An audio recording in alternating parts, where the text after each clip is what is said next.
हरियाणा में अरविंद केजरीवाल के पास खोने के लिए कुछ नहीं है और जिस तरह से मुकाबला बीजेपी और कांग्रेस के बीच सिमटता जा रहा है उसमें पाने के लिए कुछ भी नहीं है। ये बात और है कि अरविंद केजरीवाल बार बार ये कह रहे हैं कि उनके बगैर कोई सरकार नहीं बन सकती। हालांकि ऐसा कहना अरविंद केजरीवाल की आदत नहीं, उनका तरीका कुछ दूसरा है। जैसे गुजरात में उन्होंने आम आदमी पार्टी की सरकार के बनने का दावा किया, उन्होंने तो यहां तक कह दिया था कि उनका कौन उम्मीदवार कहां से चुनाव जीतने जा रहा है। हरियाणा में इस किस्म की दावेदारी वे नहीं कर रहे तो इसके पीछे उनकी मजबूरी है कि पिछले विधानसभा चुनाव में नोटा से भी कम वोट पाने वाले आम आदमी पार्टी के किसी सीट से जीतने के आसार नहीं, लेकिन उसकी वजह से कई सीटों पर बीजेपी की लॉटरी लग सकती है। केजरीवाल का मुख्य उद्देश्य कांग्रेस के वोट में सेंध लगाना है। दरअसल आम आदमी पार्टी हरियाणा की सभी 90 सीटों पर चुनाव लड़ रही है। केजरीवाल समेत पूरी पार्टी हरियाणा में बीजेपी और सरकार विरोध के नाम पर वोट मांग रही है। मतलब साफ है कि विपक्ष के वोट में जितना बंटवारा होगा उतना बीजेपी को फायदा होगा। राजनीतिक जानकारों का मानना है कि इस बार कई सीटों पर पार्टी को अच्छे वोट मिल सकते हैं। उनके उम्मीदवारों को जितना ज्यादा वोट मिलेगा वो कांग्रेस को नुकसान पहुंचा सकते हैं।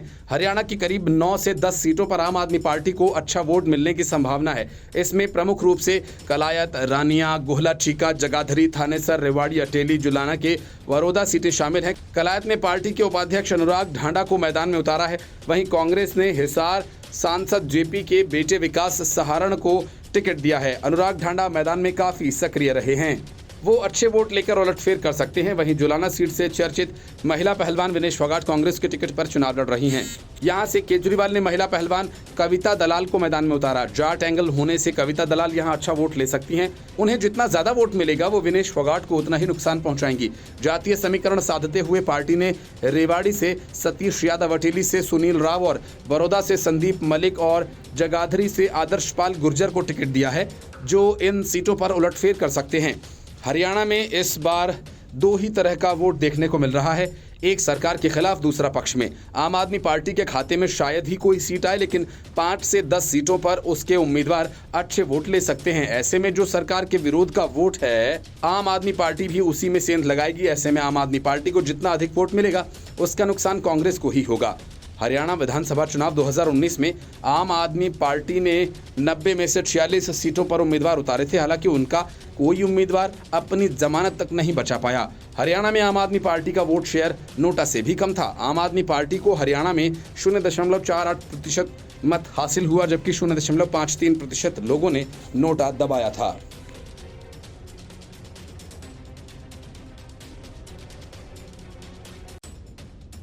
एमवीए में उद्धव ठाकरे को घुटन महसूस हो रही है।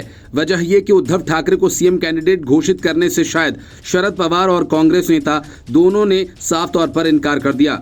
बात इतनी ही है, शरद पवार अपने पोते रोहित पवार को सीएम बनाने के जुगाड़ में लगे हैं, तो कांग्रेस सबसे ज्यादा सीटें हासिल करने और अपना सीएम बनाने की कोशिश में।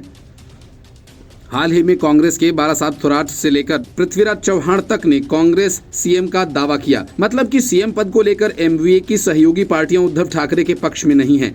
ऐसे में उद्धव ठाकरे ने प्लान बी पर काम करना शुरू कर दिया।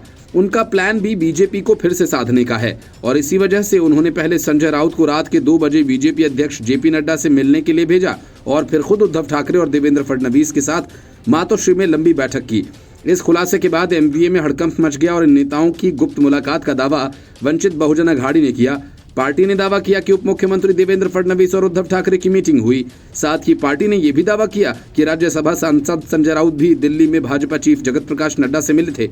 हालांकि इसे लेकर दोनों ही दलों ने आधिकारिक तौर पर कुछ नहीं कहा। वंचित बहुजन अघाड़ी के मुख्य प्रवक्ता सिद्धार्थ मोकले की तरफ से एक वीडियो मैसेज जारी किया गया।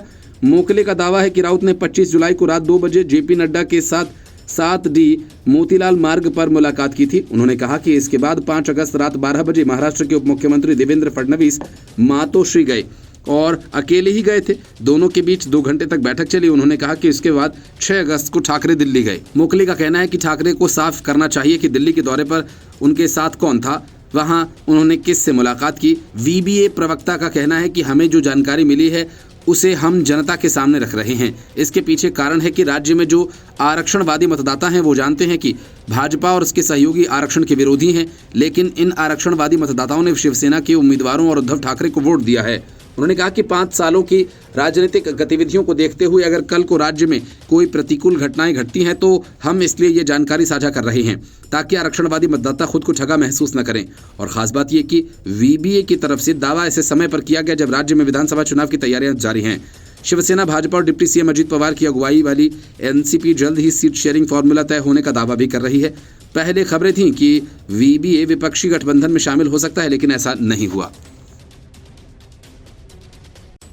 कोलकाता में ट्रेनी डॉक्टर से रेप और हत्या के मामले के बाद से पूरे बंगाल में ममता विरोधी लहर सी चल रही है और ममता बनर्जी की सरकार के कामकाज का जो तरीका है उससे साफ है कि सत्ता विरोधी ये लहर रुकने वाली नहीं। लोगों में टीएमसी को लेकर कितना गुस्सा है इसके परिणाम भी अब सामने आने लगे हैं। नंदीग्राम की मोहम्मदपुर सहकारी समिति के चुनाव में टीएमसी समर्थित सारे के सारे उम्मीदवार चुनाव हार गए और बीजेपी ने एक तरफा सारी सीटें जीत लीं। टीएमसी के लिए ये हार बड़े झटके की तरह है क्योंकि यहाँ ममता बनर्जी का बड़ा दावा है। ममता बनर्जी ने इस सीट से विधानसभा का चुनाव लड़ा था और बीजेपी नेता शुवेंदु अधिकारी के हाथों हार गई थी। भाजपा ने इसे बड़ी जीत करार दिया और कहा कि ये बंगाल में ममता बनर्जी के कुशासन के अंत की शुरुआत है। राज्य के लोग आने वाले दिनों में टीएमसी को हर जगह से उखाड़ने को तैयार नजर आ रहे हैं। करारी हार के बाद टीएमसी का कहना है कि ये एक गैर राजनीतिक चुनाव है। मालूम हो कि नंदीग्राम को भाजपा विधायक और बंगाल विधानसभा में विपक्ष के नेता शुवेंदु अधिकारी का गढ़ माना जाता है। इसके पहले ममता बनर्जी की मुश्किलें बढ़ाते हुए जूनियर डॉक्टर एक बार फिर से हड़ताल पर चले गए हैं तो दूसरी तरफ ममता बनर्जी सरकार को सुप्रीम कोर्ट ने कड़ी फटकार लगाई। दूसरी तरफ आरजीकर कॉलेज एंड हॉस्पिटल में रेप मर्डर मामले की जांच का दायरा बढ़ता नजर आ रहा है।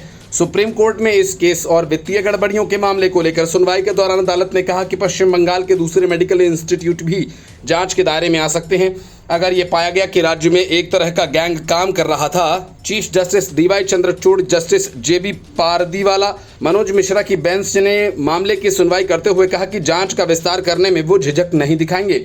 बेंच ने कहा कि सीबीआई अपनी रिपोर्ट राज्य की सरकार के साथ साझा करे ताकि डिपार्टमेंट आरोपियों के खिलाफ एक्शन ले सके। ये वे लोग हैं जिन पर हत्या और वित्तीय गड़बड़ियों से जुड़े मामले को छिपाने की कोशिश करने का आरोप लगा है। सुप्रीम कोर्ट ने मामले की सुनवाई करते हुए राज्य सरकार के प्रति नाराजगी भी दिखाई, खास तौर से ये देखते हुए कि सरकारी मेडिकल कॉलेजेस में सीसीटीवी लगवाने, टॉयलेट्स का निर्माण करने और अलग रेस्टिंग रूम बनवाने की प्रक्रिया धीमी है। बंगाल सरकार की ओर से अदालत में सीनियर वकील राकेश द्विवेदी ने पक्ष रखा। उन्होंने बेंच को यह आश्वासन दिया कि ये टास्क 15 अक्टूबर तक पूरा कर लिया जाएगा। उन्होंने ये भी कहा कि अगर सीबीआई की ओर से आरोपियों के नाम दिए जाएंगे तो उनके खिलाफ एक्शन भी होगा। इस दौरान कोलकाता कांड की अब तक की जांच रिपोर्ट बंद लिफाफे में पेश की गई और इसको लेकर बेंच ने कहा कि जांच के दौरान कई अहम लीड्स मिली हैं।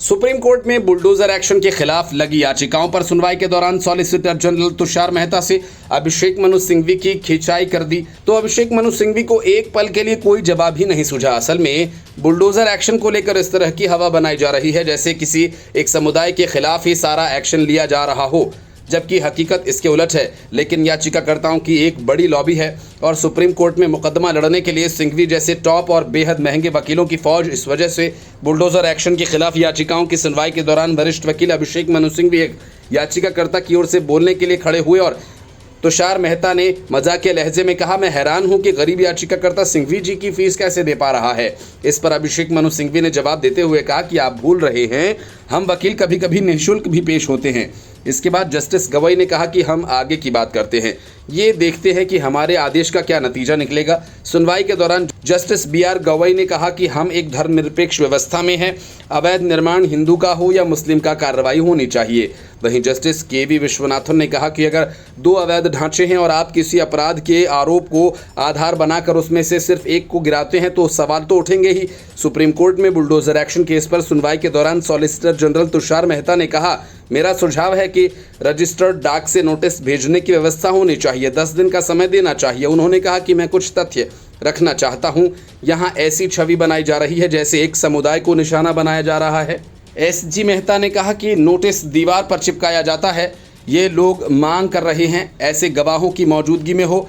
इस पर जस्टिस गवई ने कहा कि अगर नोटिस बनावटी हो सकता है तो गवाह भी गढ़े जा सकते हैं, ये कोई समाधान नहीं लगता। जस्टिस गवई ने कहा कि अगर 10 दिन का समय लगेगा तो लोग कोर्ट का दरवाजा खटखटा सकेंगे। इस पर एसजी तुषार मेहता ने कहा कि मैं विनम्रता से कहना चाहूँगा कि ये स्थानीय म्यूनिसिपल नियमों से छेड़छाड़ होगी, इस तरह से अवैध निर्माण को हटाना मुश्किल हो जाएगा।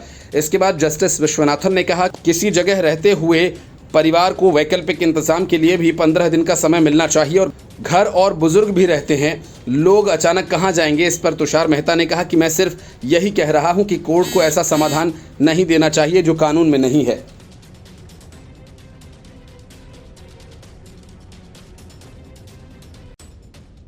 हरियाणा में आगे आगे दौड़ रही कांग्रेस की गति में अचानक ब्रेक लग गया। शायद इसी वजह से राहुल और प्रियंका गांधी ने चुनाव प्रचार के लिए रॉबर्ट वाड्रा को लगा दिया ताकि कांग्रेस का प्रचार भी हो जाए और बतौर नेता रॉबर्ट वाड्रा की ट्रेनिंग भी। रॉबर्ट वाड्रा ने इसी वजह से एक साथ बीजेपी और केजरीवाल के खिलाफ मोर्चा खोला और कहा कि केजरीवाल की जमानत बीजेपी ने हरियाणा चुनाव के लिए ही करवाई है ताकि केजरीवाल उनकी मदद कर सकें। रॉबर्ट वाड्रा की ये बातें इसलिए काफी अजीब लगती हैं क्योंकि जब केजरीवाल को ईडी ने गिरफ्तार किया था तब कांग्रेस नेता भी केजरीवाल के घर के बाहर गिरफ्तारी के विरोध में गए थे।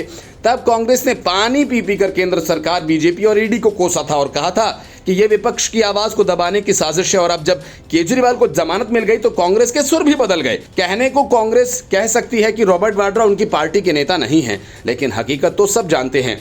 रॉबर्ट वाड्रा ने यह भी कहा कि कांग्रेस की संभावनाओं को नुकसान पहुंचाने के उद्देश्य से हरियाणा चुनाव प्रचार के लिए डेरा सच्चा सौदा गुरमीत राम रहीम सिंह को जेल से बाहर आने के पीछे भाजपा का हाथ है। उन्होंने कथित तौर पर उनके नाम का अपमानजनक तरीके से इस्तेमाल करने के लिए पीएम मोदी और बीजेपी के शीर्ष नेताओं पर भी निशाना साधा।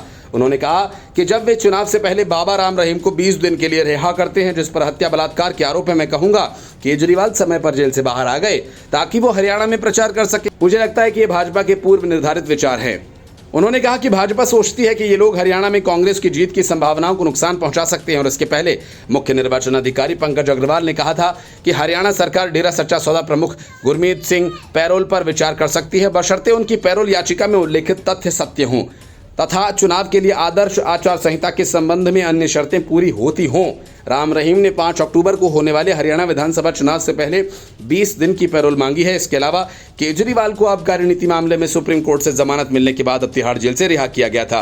केजरीवाल पूरे हरियाणा में चुनाव प्रचार कर रहे हैं। पेशे से व्यवसायी वाड्रा ने कहा कि उन्हें लगता है कि जिस कंपनी के साथ वो काम कर रहे हैं वो हरियाणा में नौकरियां मुहैया करा सकती है। उन्होंने कहा कि मैं हरियाणा में रोजगार दे सकता था, लेकिन इस भाजपा सरकार ने यह सुनिश्चित किया कि मेरे सभी साथी डरे सहमे रहें और वे यहां से चले जाएं। मेरे लिए काम करना मुश्किल हो गया और आर्थिक रूप से उन्होंने मुझे बर्बाद करने की कोशिश की।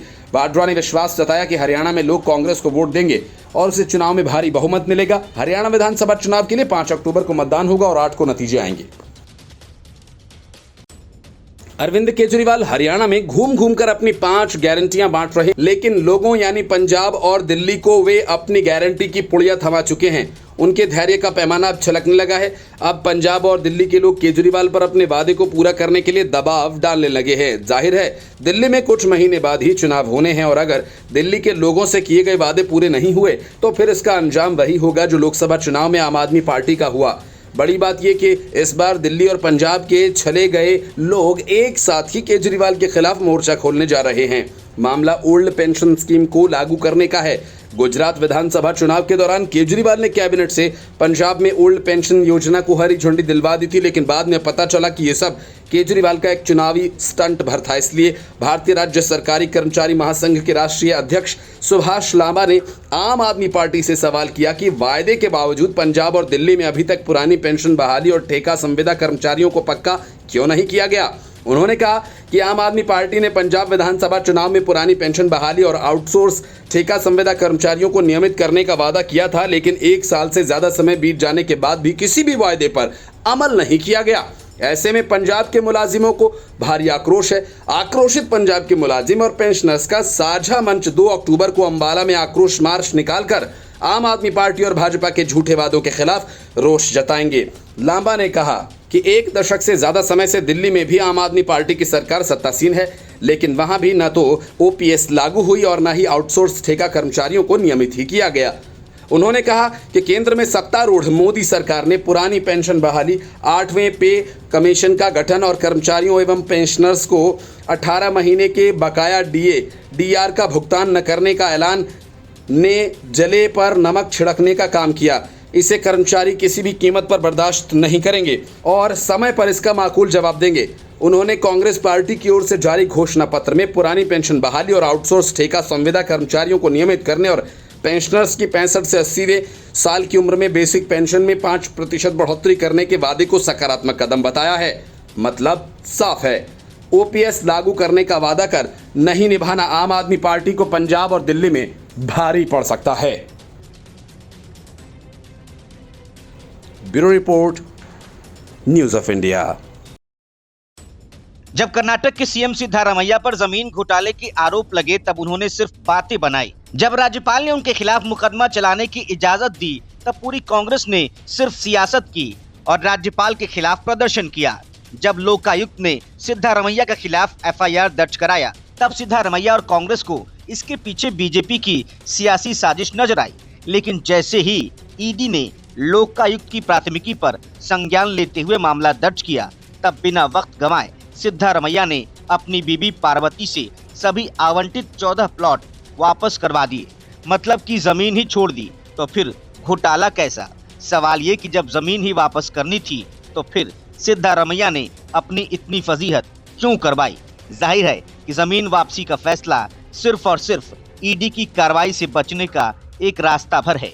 इससे ये भी साफ है कि जमीन आवंटन में घोटाला हुआ और जब गर्दन फंसी तो जमीन वापस। लेकिन क्या जमीन वापस कर देने से सिद्धारमैया को पाक साफ घोषित कर दिया जाएगा? क्या ईडी अपना केस वापस ले लेगी? क्या लोकायुक्त अदालत मामले को बंद कर देगा? क्या विपक्ष सिद्धारमैया को ईमानदार नेता का सर्टिफिकेट दे देगा? जाहिर है कि ऐसा कुछ भी नहीं होने जा रहा है। इस जमीन वापसी के खेल से इतना तो साफ हो गया कि सिद्धारमैया ने एक तरह से इस बात को स्वीकार कर लिया कि उनकी दाल में काला है और जमीन वापसी का दांव, कुर्की और गिरफ्तारी से बचने का फौरी तरीका। ईडी ने लोकायुक्त की प्राथमिकी का संज्ञान लेते हुए सिद्धारमैया, उनकी पत्नी और कुछ अन्य लोगों के खिलाफ धन शोधन का मामला दर्ज किया है। सूत्रों ने बताया कि संघीय एजेंसी ने मुख्यमंत्री और अन्य के खिलाफ प्रवर्तन मामला सूचना रिपोर्ट दर्ज की है। ईडी ने इसमें सिद्धारमैया के खिलाफ पीएमएलए की धाराएं लगाई है।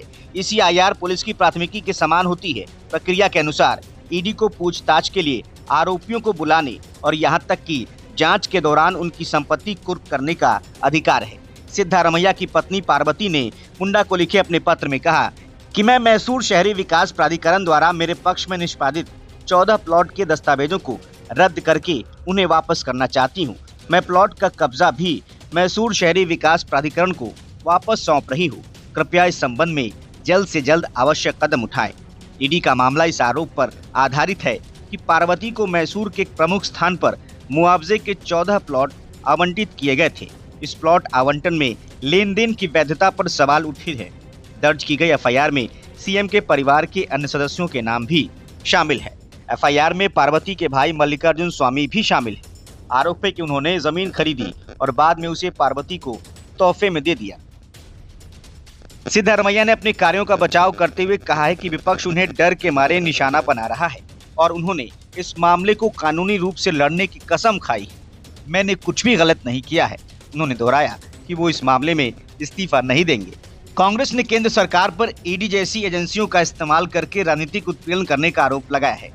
कांग्रेस नेता जयराम रमेश ने कहा कि ये कोई रहस्य नहीं है कि प्रधानमंत्री द्वारा अपने राजनीतिक विरोधियों पर उत्पीड़न ईडी के द्वारा कराया जाता है। प्रतिशोध और बदला लेने का अब ईडी एक हथियार बन गया है। रमेश ने सत्तारूढ़ दल पर मई 2023 में कर्नाटक में चुनावी हार के बाद सिद्धारमैया को निशाना बनाने का भी आरोप लगाया। जयराम रमेश ने कहा कि हमें डरने की कोई बात नहीं है। कर्नाटक के मुख्यमंत्री को बरी कर दिया जाएगा। वक्फ बोर्ड सुरसा की तरह लोगों की जमीन निगल रहा है। गांव के गांव वक्फ बोर्ड की संपत्ति घोषित की जा रही है। ताजा मामला केरल के एर्नाकुलम जिले का है, जहां ईसाइयों के 2 गांवों पर वक्फ बोर्ड ने दावा ठोक दिया है, जिससे यहां रह रहे 600 से ज्यादा ईसाई परिवारों का जीवन खतरे में पड़ गया है। इन 600 परिवारों ने वक्फ बोर्ड के खिलाफ संसदीय समिति से शिकायत की है। इन परिवारों का आरोप है कि उनकी जमीन को वक्फ बोर्ड अपनी संपत्ति बता रहा है।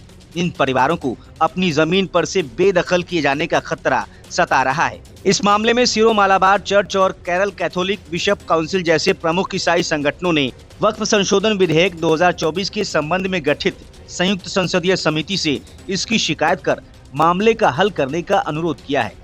दरअसल कोच्चि के मछली पकड़ने वाले गांव चिराई में लगभग 610 परिवार इस भय में जी रहे हैं। उन्हें इस बात का भय सता रहा है कि वक्फ बोर्ड उन्हें उनकी संपत्तियों से बेदखल कर सकता है, क्योंकि बोर्ड उनकी संपत्तियों को अपनी संपत्ति बता रहा है। केंद्रीय मंत्री किरण रिजिजू ने सिरो मालाबार चर्च और केसीबीसी द्वारा लिखे गए पत्रों को एक्स पर साझा करते हुए आश्वासन दिया है कि उनकी शिकायतों का समाधान किया जाएगा। रिजिजू ने 28 सितंबर को लिखा कि वक्फ भूमि का मुद्दा विभिन्न समुदायों के लोगों को प्रभावित कर रहा है। मुझे देखकर दुख होता है कि प्रतिष्ठित ईसाई नेताओं को इस तरह से अपनी पीड़ा व्यक्त करनी पड़ रही है। मैं उन्हें आश्वासन देता हूं कि उनकी शिकायतों का समाधान किया जाएगा। उन्होंने संयुक्त संसदीय समिति पर भी भरोसा जताया है। जेपीसी को दिए अपने ज्ञापन में दोनों चर्च संगठनों ने केरल के एर्नाकुलम जिले के चिराई और मुनम्बम इलाकों में ईसाई परिवारों की संपत्तियों पर वक्फ बोर्ड द्वारा अवैध तरीके से दावा किए जाने के बारे में चिंता जताई है। सिरो मालाबार पब्लिक अफेयर्स कमीशन के अध्यक्ष आर्क बिशप एंड्रयूज थजाज ने जेपीसी को 10 सितंबर को लिखे एक पत्र में कहा कि एर्नाकुलम जिले में कई संपत्तियां जो इस क्षेत्र में पीढ़ियों से ईसाई परिवारों की है, उन पर वक्फ बोर्ड द्वारा अवैध रूप से दावा किया गया है, जिसकी वजह से कानूनी लड़ाई और सही मालिकों को विस्थापित होना पड़ रहा है। आर्क बिशप ने लिखा कि करीब 600 से ज्यादा परिवार इस पीड़ा और भय से रोज गुजर रहे हैं। उन्होंने जेपीसी से इन क्षेत्रों और देश भर के कई अन्य हिस्सों में लोगों की दुर्दशा पर विचार करने का आग्रह किया, जो वक्फ बोर्ड द्वारा किए गए गैर कानूनी दावों के मद्देनजर अपने घर खोने के खतरे में है। इसी तरह के एक अन्य अनुरोध में केरल कैथोलिक बिशप काउंसिल यानी केसीबीसी के अध्यक्ष कार्डिनल बेसिलियोस क्लेमेसिस ने भी मुनम्बम बीच एर्नाकुलम में 600 से ज्यादा परिवारों की संपत्तियों पर वक्फ बोर्ड के अवैध दावों के बारे में चिंता जताई है। ये जमीन 1902 में सिद्दीकी सैयद ने खरीदी थी और बाद में 1950 में फेरोके कॉलेज को दान कर दी गई थी।